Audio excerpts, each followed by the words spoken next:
call me a racist? Oh my God. It is episode 22 of the Keep On Trucking podcast. Yeah. Now. Holy shit, dude. Holy shit. I am in the outskirts of Denver, Colorado. I am on my way out. If you don't know, now you know. I left California, man. I packed everything inside my little van. I fucking got some jackets for my cute little arms and my back and my chest and some thermals, and I left, man. I left California. I quit my job. I left. It was sad. It was sad, man, but I feel like it was like I'm happy, you know? I was sad when I left. Like, I fucking cried my way all the way out of California. I got to Nevada. I spent the night there. I woke up. I felt a little like a flat line.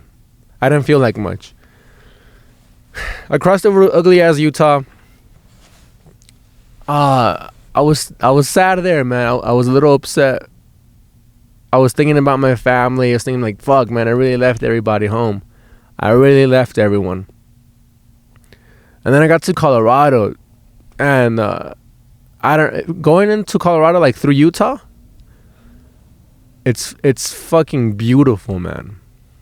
There's like rivers, there's huge mountains, there's trees. Colorado is fucking amazing. It's so beautiful. It's amazing, man. And then I just got really happy. Like I felt like I was doing it, man. Like I'm living my life. Like I set this goal a year and a half ago. You know, here I am on the road. I got all my shit with me. I'm gonna do stand up full time, man, all the way. Let's go. And I was just ecstatic, man. I was happy. And everyone in my family, my parents, my girl, my homies, everybody that supports me, man, thank all y'all. This is the shit, man. I'm having a great fucking time. I really feel like I'm doing it. Like, and like when you quit your job to do this shit, like now I feel like I have to treat this like my real, like a real job. You know, like the podcast, like getting up every night, doing comedy, writing jokes. I feel like I'm honestly serious about this now. Like I feel like I'm hugely serious about this. I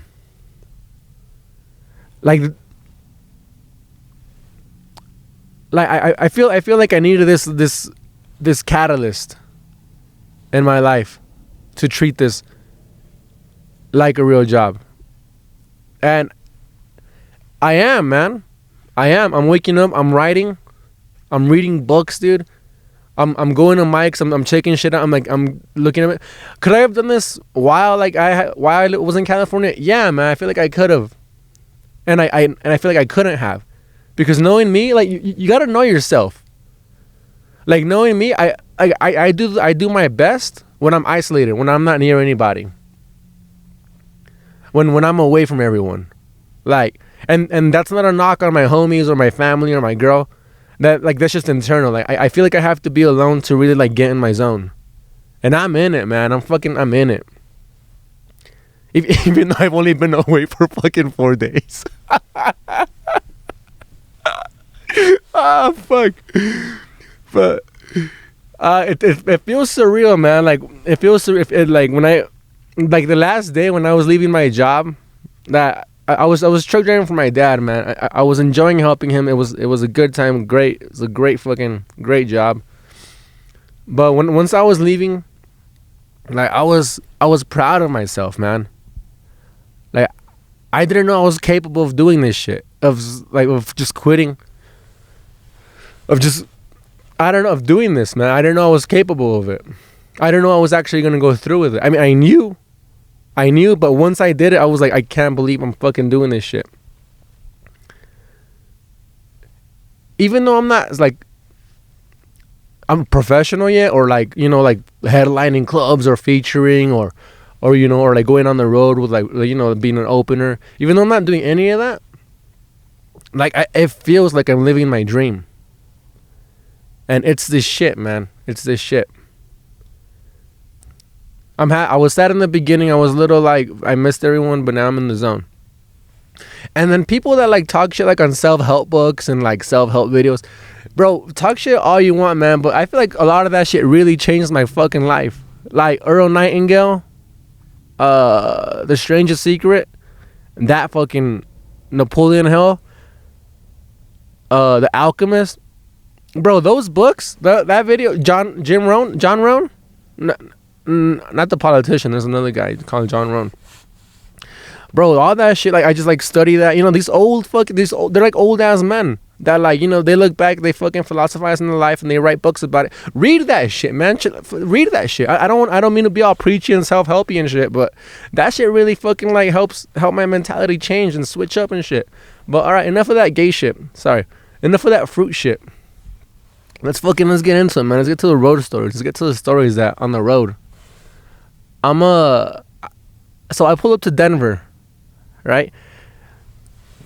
All right. Everybody coming into Denver was telling me, oh, it's beautiful. Denver's is shit. Fuck y'all. It's beautiful for about 3 blocks. Sorry. The nature's fucking beautiful. Denver, the city, it's beautiful for about 3 blocks. 3 blocks. Like just downtown. After that, dude, the fucking homeless people are insane over here. The homeless, they're supposed to be on heroin. Why aren't they so fucking active? Guy, dude, a homeless guy said, you want to buy some weed? And I was like, all right, first of all, Denver, there's fucking a weed. There's like a dispensary in every corner in this fucking state. No, I don't want to buy. And then I'm like, nah, thanks, man, I'm good. And he goes, oh, no, you're going to buy some weed. And I was like, I looked at it, because I was walking around, I turned around, I was like, no, I'm not. And then he was like, I'm just kidding, good night. Guy, what the, did he think he was going to punk someone into fucking buying weed? And I know he didn't have weed. You were going to take out your money, and he was going to fucking, like, take and rob you and shit. The homeless people here are fucking, they're aggressive, man. They're more aggressive than California. People talk a lot of shit on homeless people in California. There's a lot in California and LA and I don't know about San Diego. There's a lot. But at least they don't, like, bug you, bro. Dude, I got bugged, I swear, like 10 times. I've been in Colorado for 2 days. In Denver for 2 days. I got bugged like 10 times. But I did a couple spots here. The comedy scene is banging, bro. The comedy scene here is nice. It's beautiful. There was this guy that I met. This is so fucking ironic. Like I came trying to meet like comedians and shit, which I did meet comedians. But my first day here, I was kind of shy. I didn't really know. Like, I went to the first open mic. I didn't really know anybody. I was kind of just like by myself, just hanging out. You know, I did the mic. I got bumped by like 7 people. Bumped means fucking 7 people cut in line in front of me, which is whatever. Fuck it, man. Nobody knows me. I get it. I went up and I did it good. And then I went to the second open mic, and I was like, man, I'm gonna try to meet some people here. I was at Lions Lair. It was a cool spot. I was sitting down at the bar waiting for the mic to start, and this guy comes and he sits next to me, and I'm like, well, he's probably a comedian because he was like young, you know. He was at a dive bar. You know, if you're young at a fucking shitty dive bar, you're there to do stand up. You don't just pull up to hang out there. And then I looked at him. I was like, hey man, like, you know what time the mic starts? He's like, no man, like I never done comedy before. This is my first time at a bar. This is my first time. Like he had just turned 21 and he came to the bar to kick it and to watch stand up and shit. And then he said he wanted to check out the open mic because he wanted to do stand up too. And then I was like, sign up, homie, just do it, sign up. And he was like, nah, I don't know, man. I'm like, bro, like, what's the worst that could happen? You're gonna bomb. Half of us here are gonna fucking bomb anyway, man. It's an open mic. People are trying new shit out. People just suck, and just try it, man. And he's like, oh, I was like, I don't know, I'm nervous, man. I'm nervous. I'm like, guy, everybody's nervous. I'm like, bro, if you stay nervous for too long, you're probably never gonna do this shit. And he goes, all right, man. He's like, is there any mics tomorrow? I was like, yeah, man. Like, there's some tomorrow. Like, somebody sent me. I'm gonna hit those up. And he's like, all right, I'll see you there, man, for sure. So we couldn't kick the. I went up, you know, I did my spot. He's like, oh, that's so cool. But we fucking hung out for a little bit. And that night ends, right? Oh, and by the way, dude, how hilarious is it that I went to meet a comedian to show me around, and I ended up fucking showing somebody around. So anyway, so the next day happens. The next day comes, the next night, and he texted me. His name was Chris. He texted me, and that fool was like, he's like, yo, are you at the mic? I'm like, I'm pulling up right now, man. He's like, all right, hell yeah. So I pull up, and we're at the bar. We're hanging out. Well, sorry, I'm hanging out. And he walks up. He's like, hey, man, like, I parked somewhere, but I'm not sure my car's going to get towed. You know, like, and then I'm like, man, don't even worry about it. You know, like, fucking, it's a sketchy area. I don't think cars get towed here. And he's like, oh, all right. And then we kind of like hang out. Bro, the night goes on forever, dude. Like, forever. And of course, they don't fucking know us, so they're letting people jump in front of us and shit. So I'm like, bro, fuck this, man. So I'm just like sitting, like, it's already like getting to like midnight. And I'm like, man, I gotta wake up early tomorrow to leave. And then this homie right here, Chris, that was like, hey, man, I'm gonna check my car, you know, I want to see if I don't want it to get towed. I'm like, man, I was like, I doubt your car's gonna get towed, bro. And then he leaves and shit. He takes his chicken wings and he leaves. And then, like, I think you already know where this shit's going. He fucking texted me. No, I texted him. I'm like, bro, where you at? Because my fucking car got towed. I'm sorry, bro.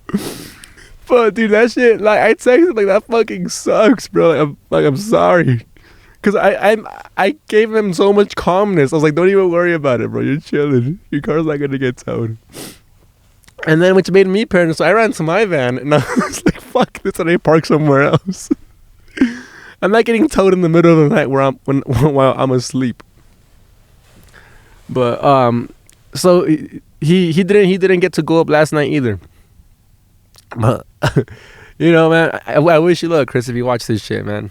I wish you luck. Fucking get up. The sooner you get up, I feel like the sooner you'll get better. And he already had jokes written down like before he even got on stage, so that was good. Oh man, there was some street guys, man. Some Christmas guys that they just kind of hang out and they call you and like they try to get you to donate money for charity or whatever. There was some of those guys like hanging around, just kicking it. And they were like calling, like trying to call people, like, oh, can I talk to you for a little bit? Can I talk to you? You know, and they talk to you about whatever charity that like trying to rip you off with. So I'm walking to the gym, to the little Planet Fitness, and I'm walking. This is in the downtown area, the nice area. So I'm walking, and then they tell the lady like, oh, can we talk to you for a little bit? Can we talk to you? And the lady goes, oh yeah, but I'm trying to catch that bus. And they're like, all right, go. And I'm like, that's a good way to fucking, you know, to not talk to these guys. Because, you know, normally you just ignore them, but you don't want to be a dick. You know, sometimes like, oh, no, thank you. But, like, they're like, oh, we already engaged. And they try to talk to you. She goes, I'm trying to catch that bus. She speed walks away. I was like, yo, that's a good fucking, that's a good excuse. That's a good way to not talk to these guys. So I'm walking to the Planet Fitness.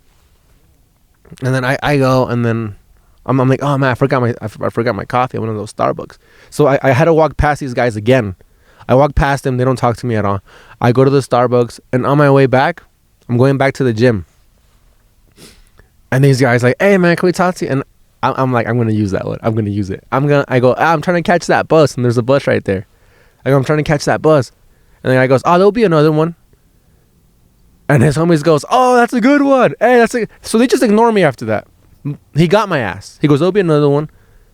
He got my ass, and they all fucking start high-fiving and shit, and they go, I'm gonna use that one. Next time someone says that. So I'm fucking fuming, bro. I'm pissed. I'm like, he got my ass? I'm like, hell nah.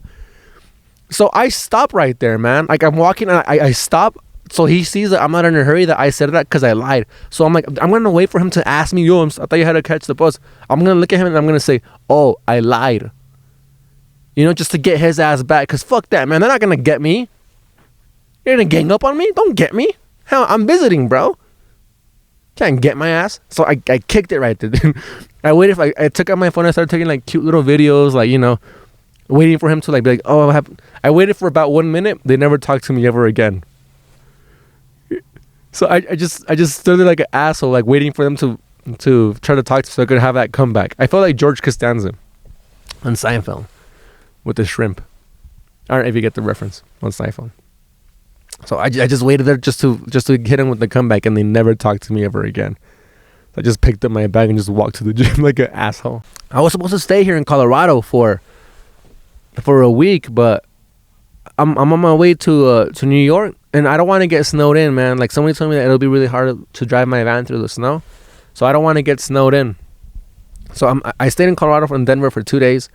So I'm heading out now, and I was gonna stop in Chicago to say what's up to Aaron Chase, but I think I'm gonna skip that fool, and then I'm not gonna go up north. I'm gonna go through Middle America to avoid snow as much as possible.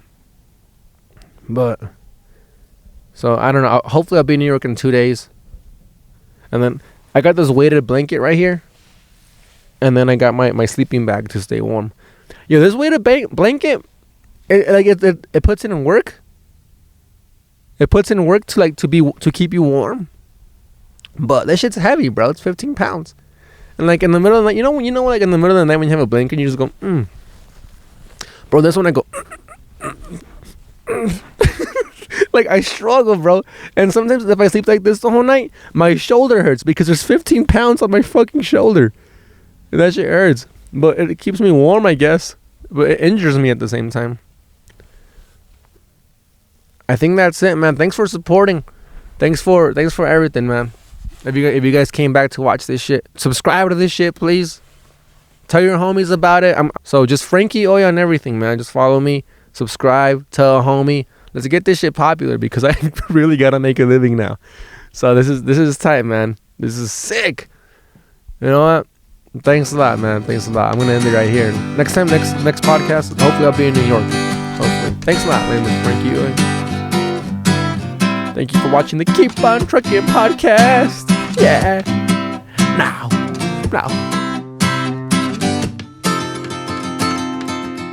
Are you calling me a racist?